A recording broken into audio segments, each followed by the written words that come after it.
بسم الله الرحمن الرحیم. الحمد لله نحمده و نستعینه و نستغفره و نؤمن به و نتوکل علیه و نعوذ بالله من شرور انفسنا و من سیئات اعمالنا. من یهده الله فلا مضل له و من یضلل فلن تجد له ولیا ولا مرشدا.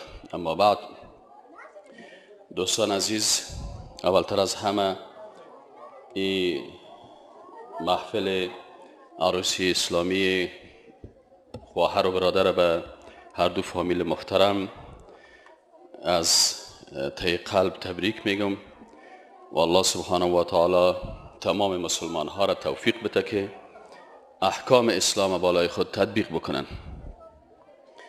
دوستای عزیز، ما فقط دو نکته را میخوایم خدمت شما دوستا به عرض برسانم. اولی که یک سوال شاید شود که چرا عروسی ها اسلامی هست و چرا زیاد سر از این تاکید میشه که عروسی باید اسلامی باشه. و اگر بعضی دوستا برشان سوال پیدا میشه که این سوال کردن که اگر احیانا در عروسی مثلا موسیقی باشه و موسیقی هایی که فعلا هست آیا او اسلامی نیست؟ در او کدام مشکلی است؟ به این خاطر دوستای عزیز،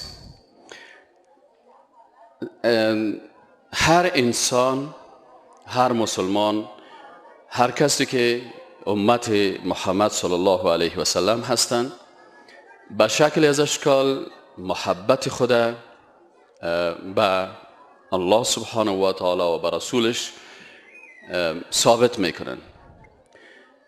امروز ما هم که در این مجلس هستیم میخواهیم که محبت خود با الله و رسولش ثابت بکنیم و دو فامیل امیر خواستن.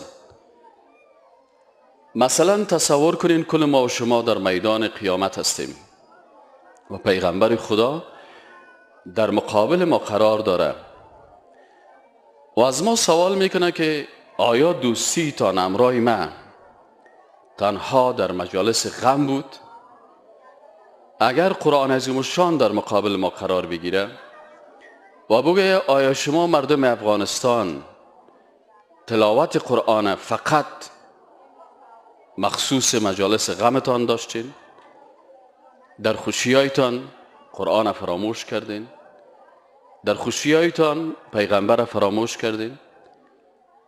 به خاطر از اینکه محبت خدا به پیغمبر خدا، محبت خدا با قرآن ثابت بکنیم، دو فامیل آماده میشن که به عوض چیزهای مبتذل حداقل اگر ثواب نبردیم گناه نبریم. این فقط به خاطر محبت است که این سوال محبت، حداقل اگر ثواب نبردیم گناه نبریم. این فقط به خاطر محبت است که این سوال محبت در روز قیامت هر کسی والذین آمنوا اشد حب لله، در قرآن عظیم الشان میگه که کسایی که مؤمن هستند محبت بسیار قوی با الله دارن. شما تصور بکنید یکی از دوستایتان شما را فقط در محافل غم خود دعوت میکنه، اما در خوشیش، در عروسیش، در محافلش دوستای دیگی داره. آیا او دوستتان شما دوستتان حساب میکنید؟ هرگز. به خاطر از اینکه دوست کسی است که هم در غم شریک باشه و هم در خوشی. اگر ما میگیم که قرآن و رسول الله صلی الله علیه و سلم خدای متعال دوستهای ما هستند، پس این دوستای خدا باید در خوشی فراموش نکنیم. اینال کسایی که در خوشی خود از شنیدن قرآن تنفر میکنن، وقتی که در خوشیشان قرآن تلاوت شود انتقاد میکنن، میگه این خود مجلس غم نیست، معنای گپشانی است که قرآن کتاب مرده ها و غمخانه ها میدانند، در حالی که قرآن کتاب زندگی است. چی تصمیم بگیریم؟ هر کس خودش فکر میکنه. دوستای عزیز، در قسمت موسیقی زیاد جر بحث ها میشن. در مجلس ما بودم، یک تعداد علما گفتن که موسیقی حرام است. ما امرایشان مخالفت کردم. من گفتم شما که میگین موسیقی حرام است، این جمله درست نیست. شما کمی دقیق تر درباره موسیقی تحقیق بکنین که آیا موسیقی حرام است و یا موسیقی حرام نیست. من تقریبا چند وقت درباره موسیقی تحقیق کردم. در یک پارچه موسیقی اگر یک حرام می بود، سر کسایی که ایره میشنیدن یک مرتبه لعنت خدا نازل میشد. اما در پارچه موسیقی 15 حرام است. امروز یک پارچه موسیقی که در بین یک هتل در یک عروسی میشه، خوب دقیق باشه، خیر است. ما بسیاری وقتا دکتر صاحب قبل از ما صحبت کرد، آدم عادی نیست، استاد پانتون است و خودش دکتر شفاخانه علی‌آباد است، متخصص است. یعنی گپای از اونا گپای عادی نیست که شما گپای عادی نیست که شما بی‌سواد هستند. و من هم استاد پانزه شرعیات پانتون کابل هستم و وقتی که هر جمله را که میگیم باور بکنین به خاطر رضایت خداوند و به خاطر مسئولیت علمی خود و به خاطر که مسئولیت در مقابل مردم خود داریم، به اساس تحقیقی که 1 سال 2 سال دوام میکنه، هر گپی را که میگیم اساس تحقیقی داره. ایناله یک پارچه موسیقی که در هتل ما و شما میریم و در اونجا در عروسی هست، سرازی پارچه موسیقی وقتی من تحقیق کردم 15 حرام است. یعنی کسی که یک پارچه موسیقی را میشنوه امروز در افغانستان 15 مرتبه لعنت خدا سر از این نازل میشه. یک مرتبه و 2 مرتبه نیست. دقیق بشنوین که گپای من به اساس تحقیق است و یا نیست و پسان سرش فیصله بکنین که راست میگه یا غلط میگه. اول حرامی که در اینجا هست خواندن که آوازخوان میخوانه و شنیدن کسایی که را میشنون، خواندن و شنیدن اشعار کفرآمیز، اشعار فاسقانه و اشعاری که در او شرک است. شما لطفاً یک پارچه موسیقی را که میشنوین، حداقل امی پارچه را ابیات از این در نظر بگیرین. یا خودت مسلمان شو یا مرا نصارا کن. از علما پرسان بکنین که مولوی صاحب محترم، اگر کسی برای معشوقی خود بگوید که به خاطر تو ما آماده هستم که نصرانی شوم، یعنی خدا را بگویم که 3 خداست، این گپ چطور است؟ امی رضایت با کفر است نیست؟ و رضا با کفر چیست حکمش؟ یکی. و اکثرا این پارچه های موسیقی کل ما و شما میفهمین که حتی بعضی کسا هست متاسفانه میگن پارچه های محلی.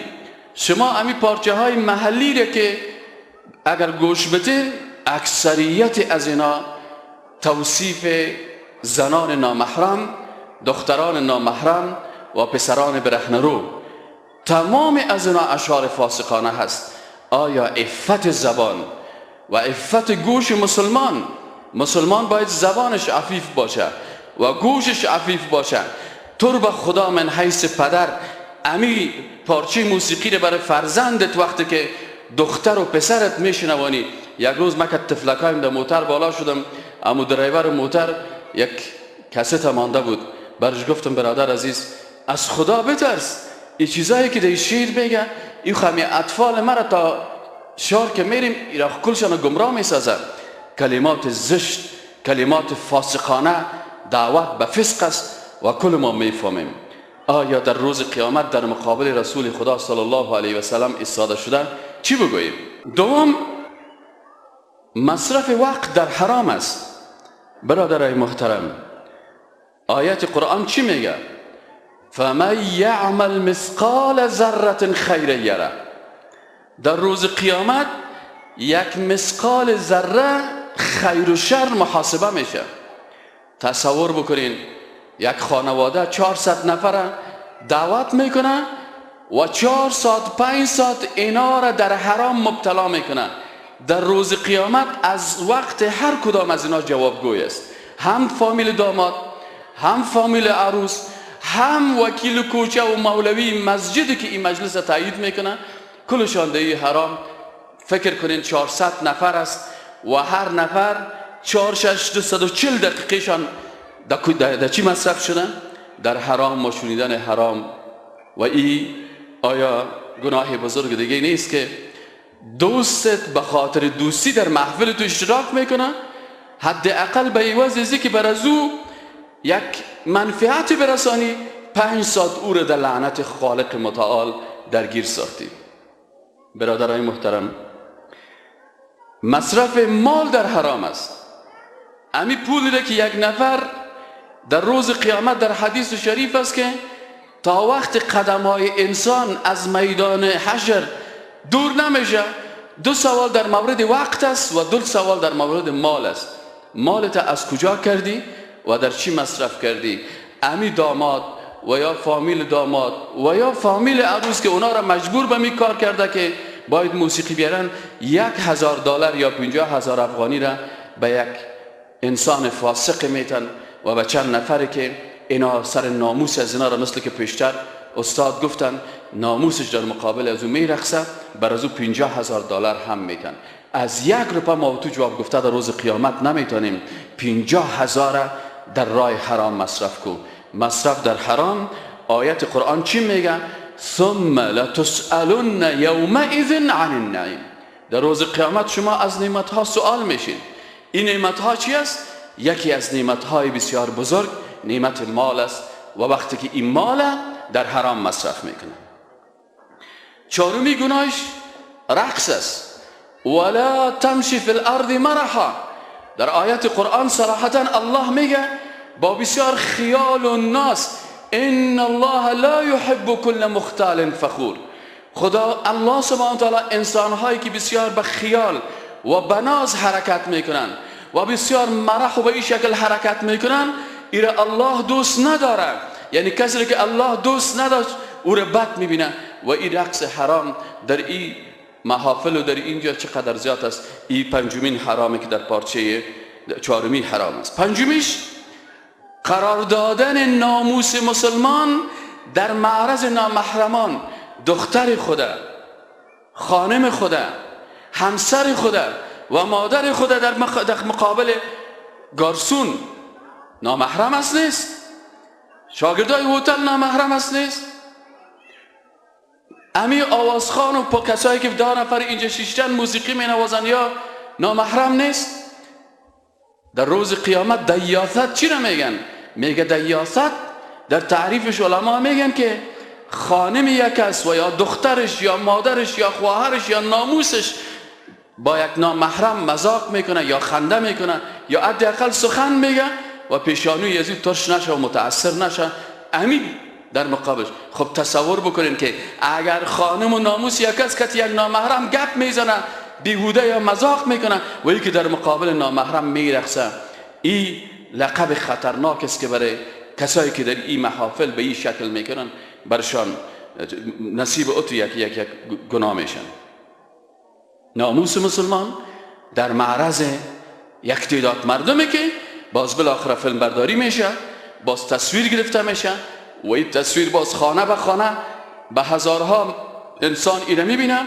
امین نفری که ناموس خدا در معرض امت مردم قرار دادم، بالله علیکم یک مرتبه من حیث یک مسلمان یک تا پرست با غیرت امی را ببینین که امی در روز قیامت امی انسان با اینمی CD ویدیویی ازی که ناموس ازی در معرض هزارها نفر قرار گرفته و جواب الله را چی خواد داد؟ از این خاطر دوستای عزیزی که در این قسمت ها مخالفت میکنن و میگن که نه باید در عروسی ساز باشه و رقص باشه، با 12 گناه مبتلا میشن. و متاسفانه وقتی از شیطان پرسان کردن که یکی از وسایل خطرناک تو چی است؟ گفت یکی از وسایل خطرناک ما بعد از شرک و کفر غفلت است که یک نفر گناه میکنه لکن نمیفهمه که ما گناه کردیم. در حرام مبتلا میشه، نمیفهمه که من در حرام مبتلا هستم. غضب خدا سرش نازل میشه، نمیفهمه که من در غضب خدا نازل هستم. به هر چیز به تفاوتی.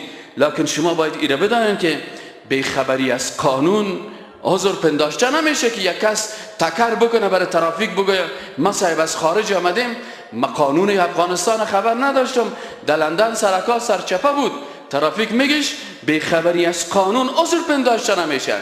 مسلمان گفته نمیتونه در روز قیامت که پروردگارا من خو خبر نبودم. و اگر میگه تا امروز خبر نبودی، امروز خو خبر شدی که در عروسی اسلامی آمدی، امروز چرا پوزت کش گرفتی، امروز چرا رفتی دو آخر ششتی و تبصره میکنی که این غم خانه چرا هست؟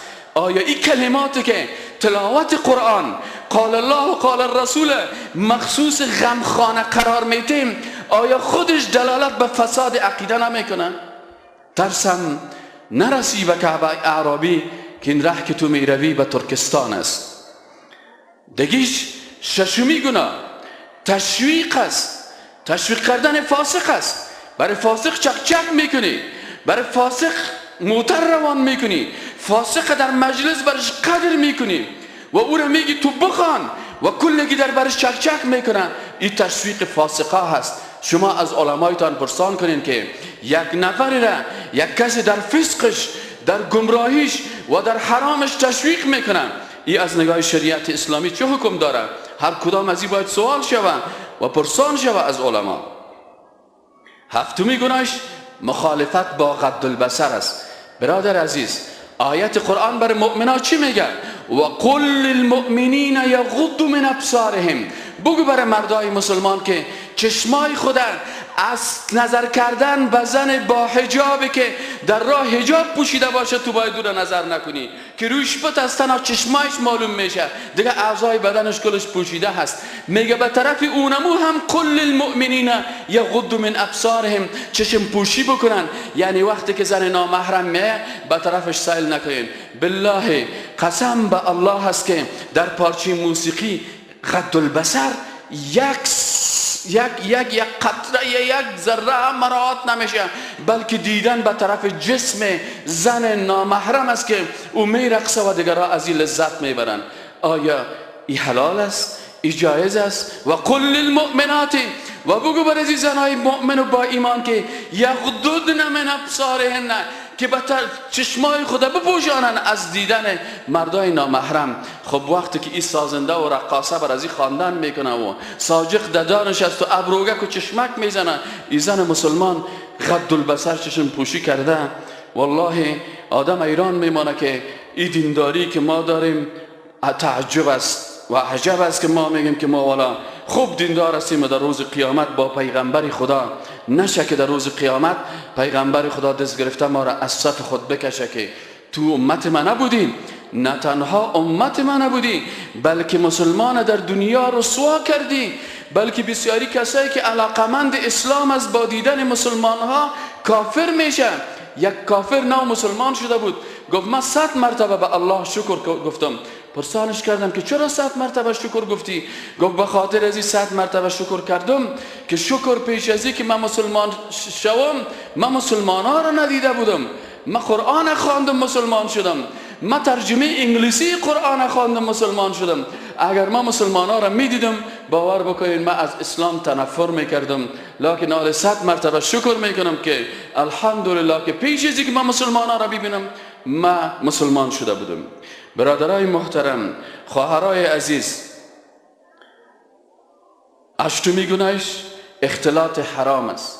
اختلاطی که این دیوالکایی را که اگر شما میبینین اکثرا کل ما میفهمیم، وقتی که نمی دیوالک جور کردن ساعت 9 بجه شو، این دیوال برلین واره فقط به ملاها و ریش سفیدا جور شده که ملا صاحب نکاح بسته میکنه، برازو میگه مولوی صاحب دیوال است، زنا جدا است مردا جدا هست. لکن در اکثر عروسی ها وقتی که 9 بجه شب شد ریش سفیدا نماز خواندن و مولوی صاحب به نماز خواندن رفت، بازی دیوال ورداشته میشه و بین عروس خیل و داماد خیل اختلاط میشه که هیچ کسی معلوم نیست، همه میرقصن و کل ما شاهد امی ویدیوها و فیلمای از اینا هستیم که نشر میشه و مردم میره میبینن. نومی مشکلش چی است؟ که تایید حرام است. فقهای احناف، ما در فقه حنفی وقتی که ماستری میگرفتیم در فقه، برای ما استادا میگفتن که فقهای مذاهب اسلامی و بخصوص فقهای اسلام خرید و فروش وسایل موسیقی را گفتن که ناروا هست، وسایل فسق است. پس وقتی که حتی شهادت آوازخوان قبول نمیکنن، میگه این فاسق است. اینا کسی که این فاسقه و این وسایل حرام تایید میکنه و این را میاره و از این دفاع میکنه و برش میگه که اگر شما ساز نمیرین سازش در شانه ما باشه، من مصرفش میتم. امی انسان تایید حرام کرد و یا نکرد؟ از علمایتان پرسان کنین که تایید حرام از نگاه شریعت اسلام چی حکم داره. دومیش استفاده از وسایل فسق است. امی وسایل موسیقی بغیر از کلگی میگه در افغانستان ما حنفی هستیم، لکن بسیار گشتیم حنفی در افغانستان نیافتیم. به خاطر چی؟ که امام ابو حنیفه رحمت الله علیه و بسیاری از فقهای و اسلام میگن که فقط دف دایری که زنگ نداشته باشن برای دخترای نابالغ زدنش جایز است، نه برای مرد برود کشیدی که بروتاش کتا کتا است ای صاحب ساز بزنه، یا و زن کلان سالی که ای خودش جوان است و بالغ است و در پشت دروازه استاد است که در آواز کو و دروازه را واز کو و کل مردم به طرف از سیل میکنه. برای زوی اجازه نیست. پس استفاده از این وسایل بغیر از این وسایل، بغیر از دفعی که این زنگ نداشته باشه. و بعضی فقها میگن که طبل الغزات، امو دولی که برای مجاهدین در سنگر جهاد زده میشه، او را بعضی از علما اجازه دادن. دیگه کل وسایل گفتن که وسایل فسق است، خرید و فروش از این حرام است. ترویج از این وسایل فسق و این شنیدن و گوش کردن از این شما از علما پرسان بکنین که این چی حکم داره. 11مین گناهی که در موسیقی است انتشار فحشا است. آیت قرآن از چی میگه؟ که ان الذين يحبون ان تشيع الفاحشه، یقین داشته باشین کسایی که دوست دارن که فحشا در بین مردم رواج پیدا میکنن، فی الذین آمنوا، در بین مؤمنان، لهم عذاب علیم فی الدنیا والآخره. الله سبحانه و تعالی بر از اینا عذاب دردناک را هم در دنیا نصیب میکنه و هم در روز آخرت. پس شما برادرای عزیز ببینید که کسایی که وسایل موسیقی و ساز و رقص و اختلاط میرن، یا علاقمند از این نیستن که فحشا و منکر در بین مردم رواج پیدا بکنن.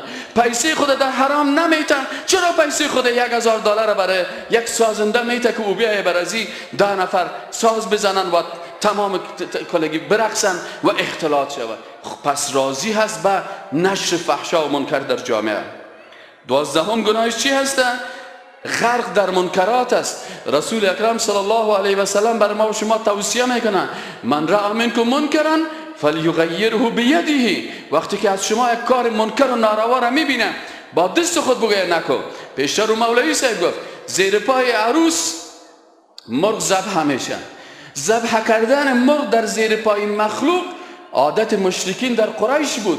اونا مرغ، گوسفند، کبوتر، شتر می آوردن در زیر پای بتها ذبح میکردن، باز خون از این در پای از بتها می زدن. ما در بنام مسلمان عادت مشرکین به نام رواج در بین مردم خود داریم. و خون کی خوش داره که در جای سفید خون زده شود؟ یکی از عبادات شیطان پرستا اینمی است که خون باید در اعضای بدن یا در بود زده شود، چون خون نجس است. عروس وضو داشته باشه، با قرآن داخل خانه شود، با بسم الله الرحمن الرحیم داخل شود. لکن ما میگیم که نه، من رأى، حاجی صاحب محترم، برادر با ایمان، من رأى منکم منکرا فلیغیره بیده. من خودم وقتی که عروسی کردم، مرغ وقتی که آوردن با دست خود، دمو وقتی که خودم داماد هستم، داماد با ایمان باید چی کنه؟ رفتم از پیشش مرغ گرفتم، گفتم بیادر این مرغ نکشی، زیر پای عروس ما حلال نکنی. بان که عروس ما با بسم الله الرحمن الرحیم داخل خانه ما شود. با خون داخل شدن در خانه این رواج هندوها و بت پرستا هست. او سکرین ایره و الحمدلله ما نمانیمشونه. گفتیم اگر بسیار میخواین برای این مردکه مرغ بتین، برین برش مرغ زنده بتین. امی که تاج مرغ معصوم قطع میکنی و او را باز خونش میزنن. این کدام ترحم از بالای حیوانات؟ آیا الله برای ما امی قسم دین فرستاده که امی قسم ظالم باشیم، تاج از او را قطع بکنیم و عادت اون دوها را به نام رواج پدرای ما بکنیم. درست است، ما منکر رواج نیستیم، لکن قبل از اینکه اسلام در افغانستان بیاید اینجا کدام فرهنگ بود؟ فرهنگ مجوسیا بود، فرهنگ آتش پرستا بود، بودهیزم بود. اکثریت دوستای ما که اینجا تشریف داره مردمای باسواد هستند، تاریخ خواندن که قبل از اسلام اینجا بودیزم بود. وقتی که بودیزم اینجا وقتی که آتش پرستی بود، فرهنگ از اونا هست. ما آل فرهنگ بودایی ها را و فرهنگ آتش پرستا را به نام از اینکه فرهنگ پدرای ما بود تطبیق بکنیم و فرهنگی که با 100% در عقیده ما در تضاد است، یک کاری که یک مشرک بود پرست میکنن. برادرای محترم، 13مین عیب موسیقی در چی است؟ عادت دادن مردم به حرام است. وقتی که هر کسی آورد ساز، بالاخره مردم به اینمی ساز عادت کردن. عالمی علمایی که قبلا نگفتن، بی تفاوت در مقابل مردم خاموشیشن تا کس خفه نشه، عادت پیدا شد. حالا در هر عروسی حتما باید ساز باشه، حتما باید موسیقی باشه و این عادت دادن موسیقی عالمه که ایره تایید میکنه و ایره رواج میده در بین مردم و خودش میده این مجلس نکاح بسته میکنه. در روز قیامت در مقابل رسول اکرم صلی الله علیه و سلم روی سیاه استاد میشه و هر کسی که ایره رواج میده در اینمی در صف شیطان حشر میشه. 14ام گناه چی است؟ عادی شدن حرام است. امروز عادی شدن، امروز مردم در موتر هم موسیقی میشنوند، در بین خانه هم موسیقی میشنوند، در محفلش هم موسیقی هست، لکن هیچ توجهی نکرده که کرامن کاتبین در سر شانه های ازی نشته کرده میرن. بسیاری کسا اونموجه موسیقی چالان است، هیچ فکرشان نیست، لکن خبر نداره که فمن یعمل مثقال ذره خیر یره برای تو نوشته میشه. 15می گناه چی است که ایچی است که گذاشتن یک فرهنگ حرام برای اولادهای خود. وقتی ما این رواجها را عادت دادیم، اولادهای ما باز با پیروی از ما تا روزی که اینمی کار هست، اولادهای ما میگه خب پدرم این کار میکرد، پدر کلانم این کار میکرد و ما هم از اونها یاد گرفتیم. من سن سنتا سیئتا فعلیه وزرها و وزر من عمل بها الی یوم القیامه. رسول اکرم صلی الله علیه و چی میگه؟ میگه کسی که یک روش باطل را در بین مردم جای به جای میکنه، بالای از او گناهش است و وزر کسایی است، گناه کسایی هست که تا روز که اینمی گناه دوام پیدا میکنه، بچایش، نواسایش، قواسایش، کل از اینا در این گناه کل از اینا داخل میشن. از این خاطر برادرای عزیز، آخری سخن من از دوستای عزیز محترم که الحمدلله به اساس حدیث رسول اکرم صلی الله علیه و سلم که در حدیث شریف میگه که در مجلسی که اونجا قرآن خوانده میشه، ذکر الله میشه، نام الله گرفته میشه، احادیث رسول الله خوانده میشه، اینجا میگه ملائکه در اطراف از این مجلس. پس مجلس ما و شما تنها نیستیم، اینجا ملائکه الله در اطراف از این مجلس هستند.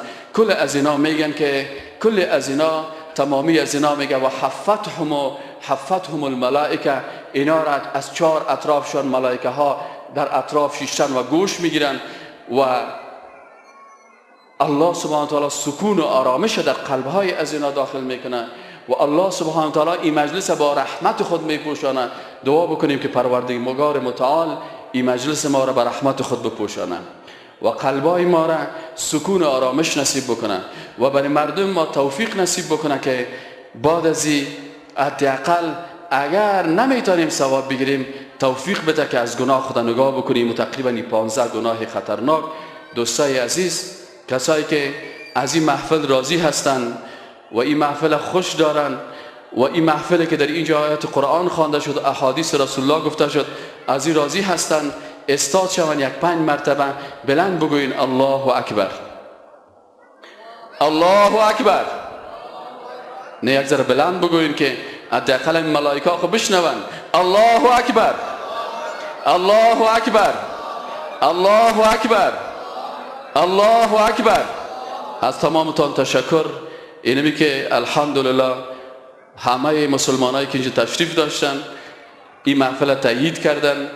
درست است که پیغمبر صلی الله علیه و میگه که در آخر زمان دین بسیار برای مردم ناشناخته معلوم میشه، محافل دینی ناشناخته، لکن خوشخبری میده که فطوبی للغربا، برای کسایی که ناشناخته هستند، برای از اینا خوشبختی هست که امروز الحمدلله در یک ساعت دو ساعتی که در این مجلس بودیم الحمدلله از نورانیت این مجلس استفاده کردیم. و السلام علیکم و رحمت الله و برکاته.